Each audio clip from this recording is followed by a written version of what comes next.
Shalom, selamat malam. Renungan malam Sabda Bina Umat, Jumat 21 Oktober 2022. Firman Tuhan malam ini terambil dari 2 Samuel 15 ayat 32 sampai 37. Demikian firman Tuhan. Ketika Daud sampai ke puncak, ke tempat orang sujud menyembah kepada Allah, maka datanglah Husai orang Arki mendapatkan dia dengan jubah yang terkoyak dan dengan tanah di atas kepala. Berkatalah Daud kepadanya, "Jika engkau turut dengan aku, maka engkau menjadi beban kepadaku nanti. Tetapi jika engkau kembali ke kota dan berkata kepada Absalom, 'Aku ini hambamu ya Raja. Sejak dahulu aku hamba ayahmu, tetapi sekarang aku menjadi hambamu. Dengan demikian, engkau dapat membatalkan nasihat Ahitofel demi aku.' Bukankah Zadok dan Abiatar imam-imam itu ada bersama-sama dengan engkau di sana? Jadi segala yang kau dengar dari dalam istana raja, haruslah kau beritahukan kepada Zadok dan Abiatar imam-imam itu. Ingatlah, di sana bersama-sama dengan mereka ada kedua anak mereka, Ahimaas anak Zadok dan Yonatan anak Abiatar.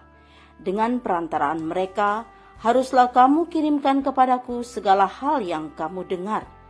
Dan tibalah Husai sahabat Daud di Yerusalem tepat pada waktu Absalom masuk ke kota itu. Demikian firman Tuhan. Renungan malam ini bertema tugas dan tanggung jawab Husai, sang utusan. Presiden Jokowi di periode kedua pemerintahannya telah melakukan reshuffle kabinet sebanyak 3 kali. Reshuffle kabinet yang pertama dilakukan pada Desember 2020, yang kedua pada April 2021, yang ketiga pada Juni 2022. Hal itu dilakukan agar kabinet yang dipimpinnya dapat berjalan dengan baik dan efektif. Untuk itu, arahan Presiden terhadap para menteri harus dikerjakan dengan sebaik-baiknya. Demikian pula halnya juga yang berlaku bagi para pendeta GPIB. Arahan Majelis Sinode GPIB sebagai pimpinan GPIB harus dilaksanakan. Salah satu yang harus dilaksanakan adalah keputusan Majelis Sinode untuk mengalih tugaskan pendeta atau ketua majelis jemaat atau seorang pendeta jemaat dari satu jemaat ke jemaat yang lain. Sebagai pelayan Tuhan Yesus, semua pendeta GPIB harus siap dialih tugaskan.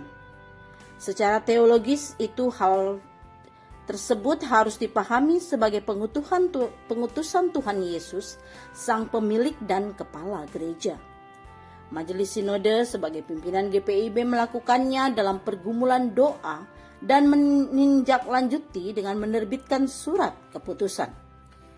Mari belajar dari tokoh bernama Husai yang diceritakan dalam kitab 2 Samuel 15 ayat 32 sampai 37.